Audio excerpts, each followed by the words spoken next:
a young billionaire walked in on his maid playing the one piano in the house no one had touched in years.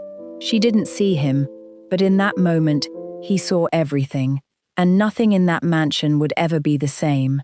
The house sat behind tall iron gates, and even with all its glass and marble, it never felt warm. It was the kind of quiet that pressed on your chest, the kind that swallowed footsteps before they reached the ceiling. Nichole Brown stood at the kitchen counter, rinsing a crystal decanter that probably cost more than 3 months of her pay. Her hands worked on their own. Her mind had wandered somewhere gentler, somewhere she didn't have to shrink herself to fit. She was 25, but there was a tiredness in her eyes that didn't belong to someone that young, the kind that comes from being underestimated for too long. The mansion belonged to Kim Min-jun, heir to one of Seoul's biggest shipping fortunes, and now the head of his own investment firm in the city. He was disciplined, unreadable, and cold in the way people become when they've had to armor themselves early. Almost no one actually knew him. He rarely spoke more than he had to, and he moved through his own house like a guest who never planned to stay long. He shared the mansion with his fiancée, Lee Yuna, a former runway model, with a temper as sharp as her cheekbones. Yuna treated Nichole the way some people treat furniture, something to be arranged, criticized, and otherwise ignored. Sometimes she didn't even look at her when she spoke. It was as if Nichole took up no space at all. "Nichole!" Yuna's voice cracked down the hallway like a whip. Nichole flinched, dried her hands on her apron, and hurried into the sitting room. "Yes, ma'am?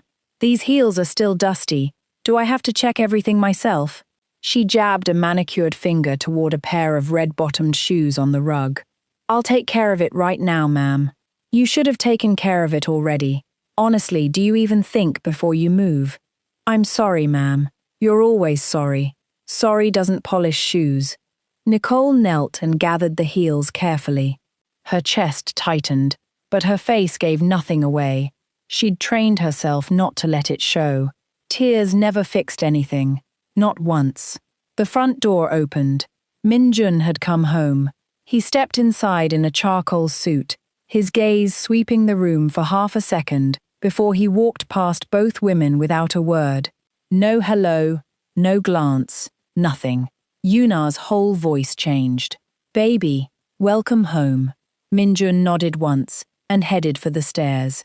Nichole stood there holding the shoes like something fragile. Yuna scoffed under her breath. "Try not to embarrass me in front of him again."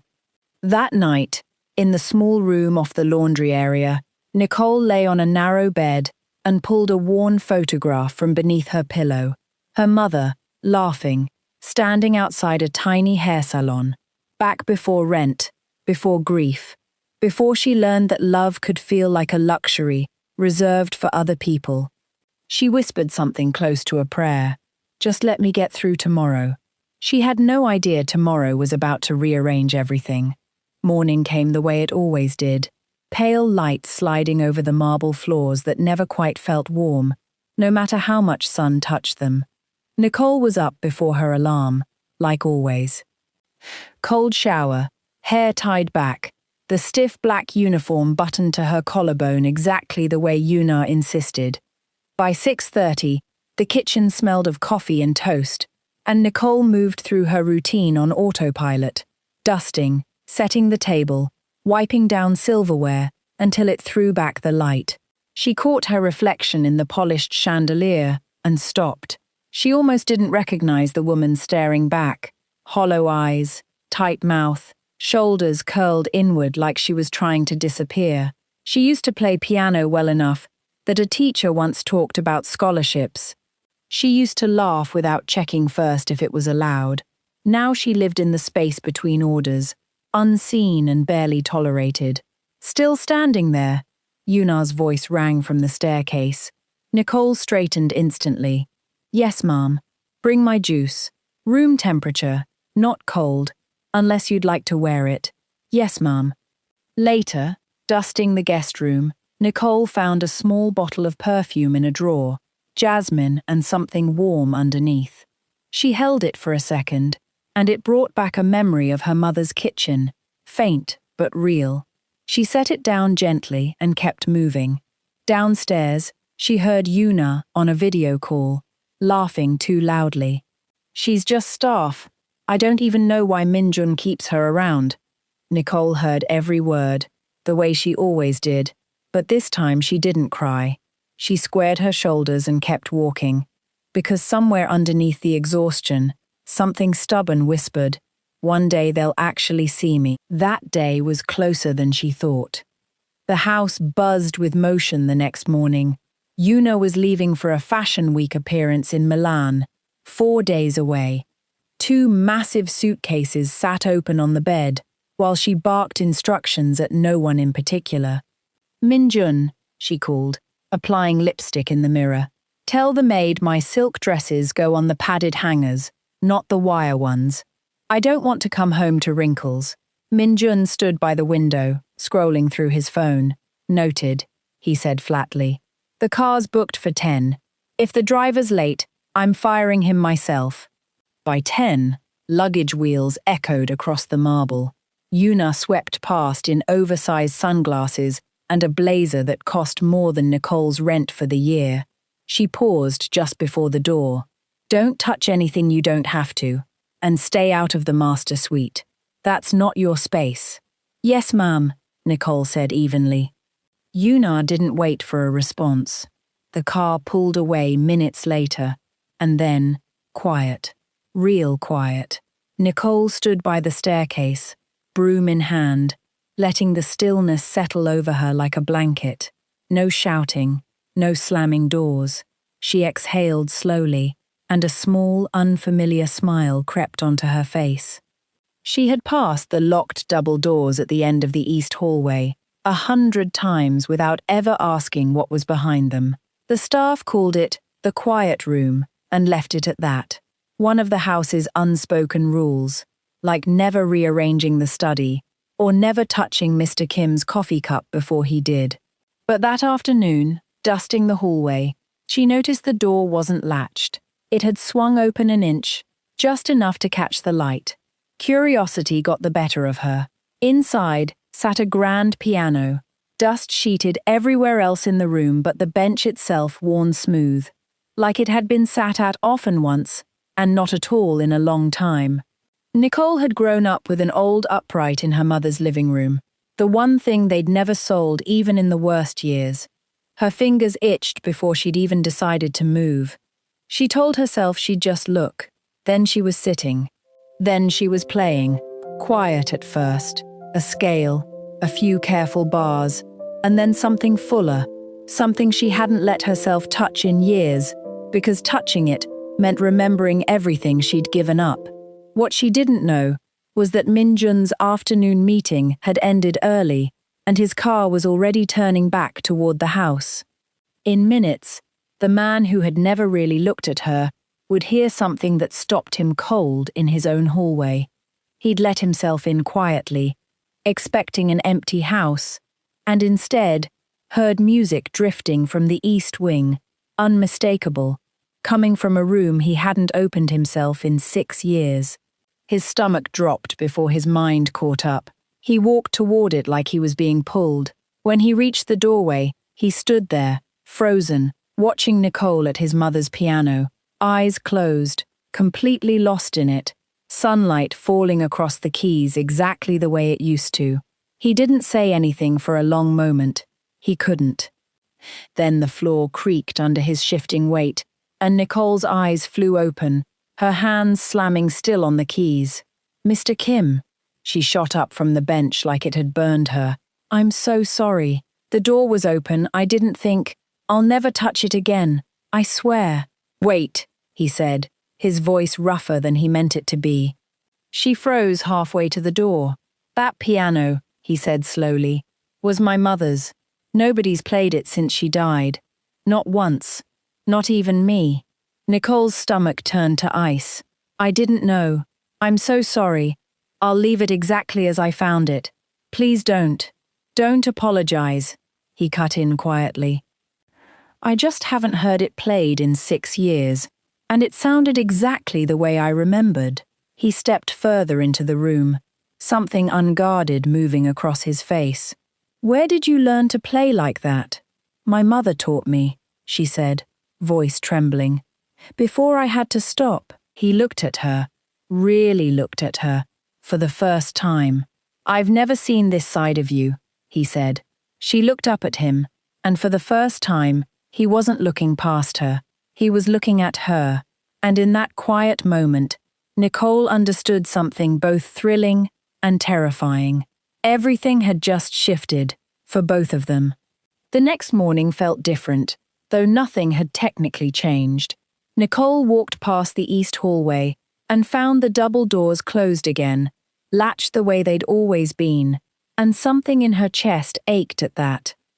Her hands still shook slightly as she carried Min-jun's tray into the study.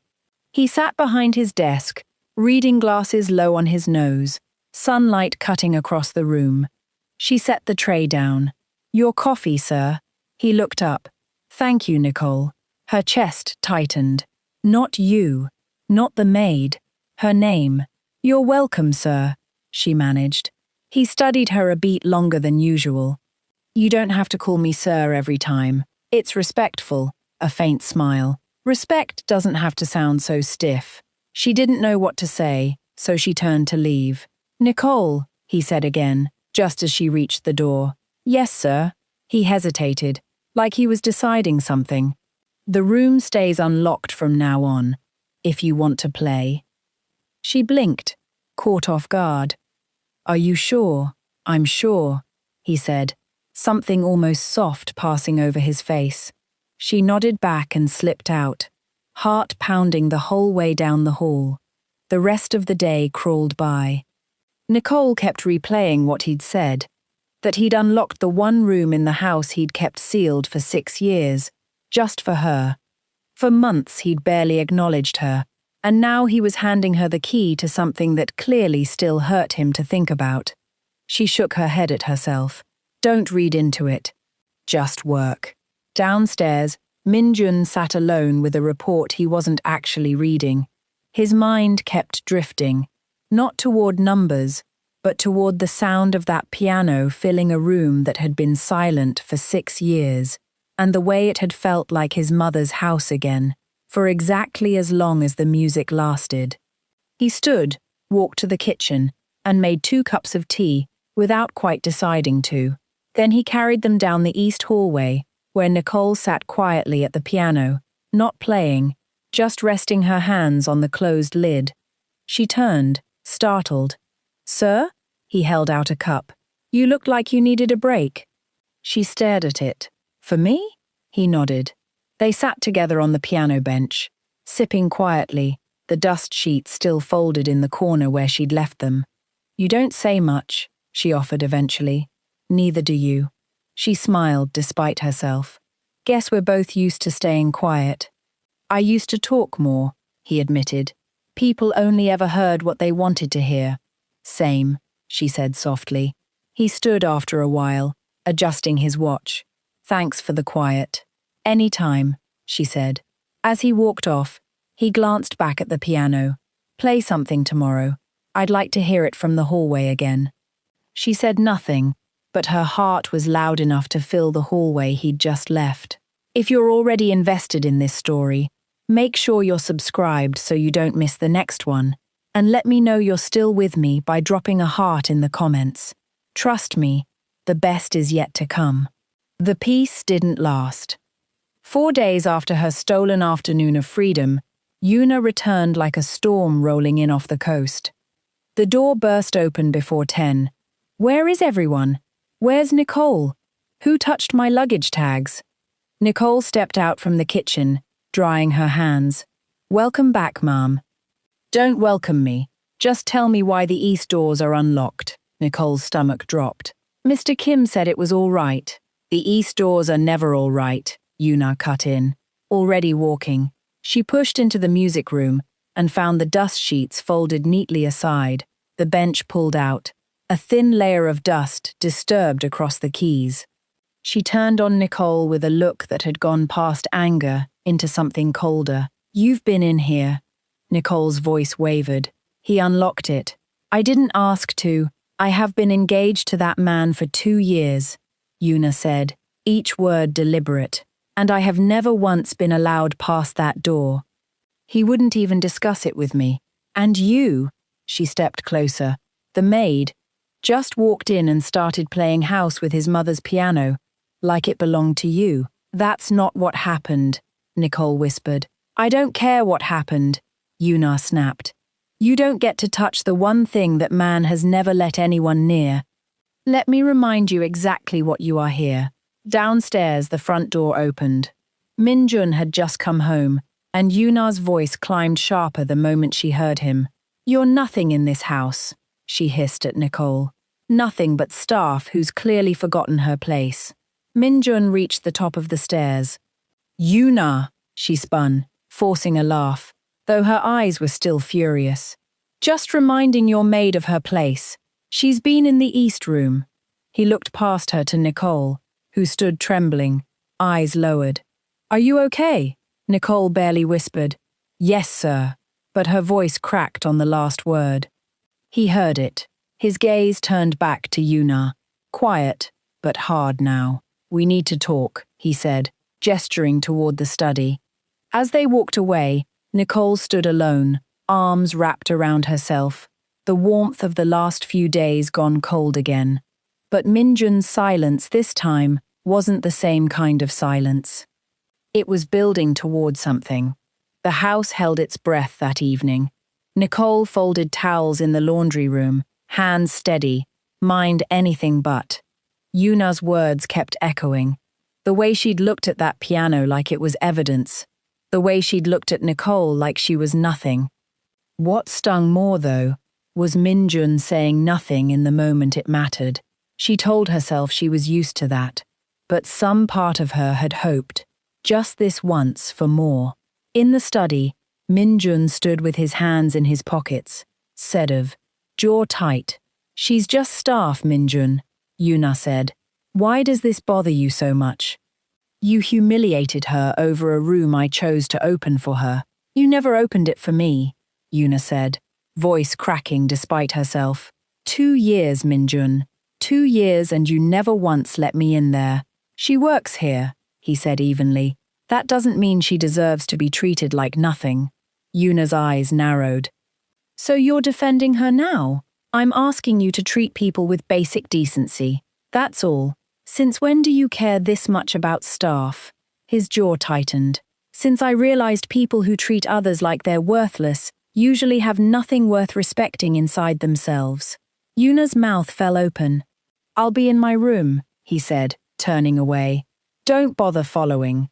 Furious, Yuna stormed out and found Nichole in the hallway with a stack of towels.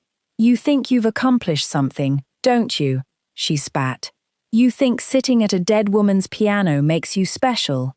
Nichole said nothing. I've met girls like you, Yuna sneered, stepping closer. Quiet little nobodies who think being pitiful is a ladder. I'm only doing my job, Nichole whispered. Yuna raised her hand. Before it could land, a firm grip caught her wrist. Min-jun. Don't you ever try that again, he said, voice low and unshakable. Yuna's eyes went wide. Min-jun. Not in my house. The hallway went silent. Nichole stood frozen, stunned. He released Yuna's wrist, but didn't soften his stare. Leave her alone. Yuna's lips trembled, humiliation replacing rage. I can't believe you, she said quietly. I'm exhausted, Yuna, he said. Exhausted pretending you haven't become someone I don't recognize. You're choosing her, she said bitterly. I'm choosing what's right. He turned to Nichole, gentler now. Are you all right? She managed a nod, too stunned to speak. Go rest, he said. You've had enough for one day. As she walked away, something in her chest cracked open in the best possible way. For the first time in this house, someone had stood between her and harm. For the first time she wasn't alone in it. Upstairs, drawers slammed and hangers clattered. Min-jun found Yuna throwing clothes into a suitcase. You're leaving? He asked, calm. I can't believe you embarrassed me like that. In front of staff. This was never about her, he said. It's about who you've become. So you're taking her side over your own fiancé. I'm not choosing sides. I'm choosing what's right. She grabbed her bags and pushed past him without another word. Minutes later, the front door slammed. The storm had passed, but it left him standing alone in the quiet that followed. That evening, the house felt unnaturally still. No orders, no heels clicking down the hall, just the soft hum of rain starting outside.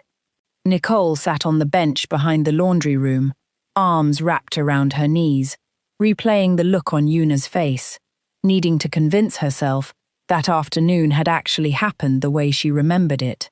Min-jun found her there after a while. "Do you mind?" he asked quietly. She looked up, surprised.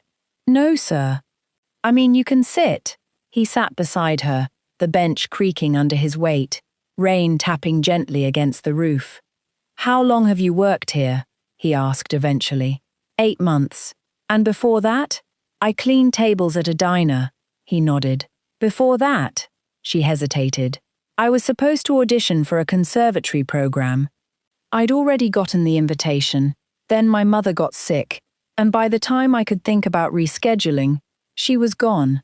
I started working instead, because there wasn't really a choice left. And your father? Never around. It was just me and her. I'm sorry," he said quietly. "I didn't plan this life," she added, almost defensive. "But it's mine now. I understand more than you'd think," he said. He was quiet for a second, then reached into his jacket and pulled out a small object, a worn jade pendant on a thin cord, its edges softened from years of handling. "This was my mother's," he said. "The piano was hers too. So was this. I lost both my parents when I was 17. This is the only thing small enough to carry every day. I've kept it in my pocket ever since. Never worn it, never showed anyone. The piano I could lock a door on. This I just kept close so I wouldn't forget where I came from." She looked at him differently then. "You don't seem like someone who's been through that." He gave a small, tired laugh, tucking the pendant away again. "That's the point. Act unshakable long enough, and people stop asking questions. I do the opposite," she said. "I try to take up as little space as possible, so no one notices me." "You're not invisible," he said, and meant it. Their eyes held, and for a moment, the weight both of them carried didn't feel so heavy. The next morning felt lighter. Nichole moved through her chores with something new in her posture, steadier, unafraid. She passed the east doors, unlocked and open, and let herself smile at them instead of flinching. Then Min-jun walked by with 2 plates. "I made breakfast," he said. "There's tea too." She blinked. "You cooked?" "Barely," he admitted, "but yes." She laughed, following him into the kitchen, and for the first time they ate together, not employer and employee, just 2 people who'd stopped performing for each other. They talked about nothing important. Favorite meals, terrible traffic, the time he got hopelessly lost in a night market and had to bribe a kid with a skewer of meat to lead him out. Later that day, he found her back at the piano, playing something slow and unfinished, fingers hesitant, like she was still relearning her own hands. "You're back," he said, leaning in the doorway. "I never really stopped wanting to," she said, not looking up. "I just forgot I was allowed." He smiled, cleared his throat. "Would you have dinner with me tonight? Nothing fancy, just here." Her heart stumbled. "Like a date. Like a meal between 2 people who don't have to pretend anymore," he said. She nodded slowly. "I'd like that." That night she set a small table, lit 1 candle, served rice and grilled fish. Nothing extravagant, just something that felt like home. He came down in a plain shirt, no suit. They ate, they laughed, and by the time the candle burned low, she realized she wasn't invisible in this house anymore. And the man who once walked past her without a glance was starting to see her as something entirely different. The night air drifted in soft and warm through the balcony doors. Nichole cleared the plates barefoot, humming faintly under her breath, an unfinished melody she'd been picking out on the piano all week. Min-jun leaned in the doorway, watching her without pretending not to. "You clean fast," he said. "Old habit." He stepped closer. "I've been thinking. Dangerous. I know," she teased. "The day I heard you at that piano, I wanted to say something.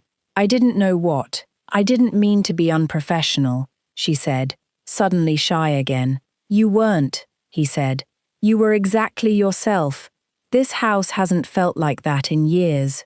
The quiet between them stretched, comfortable now instead of tense. She kept humming, low and unconscious, and he found himself swaying slightly to it. "Teach me that," he said. "It's not really a song," she laughed. "It's just something I've been working out on your mother's piano." "Then hum it again," he said, holding out a hand. She hesitated, then placed her hand in his. He pulled her in gently, one hand at her waist, the other holding hers.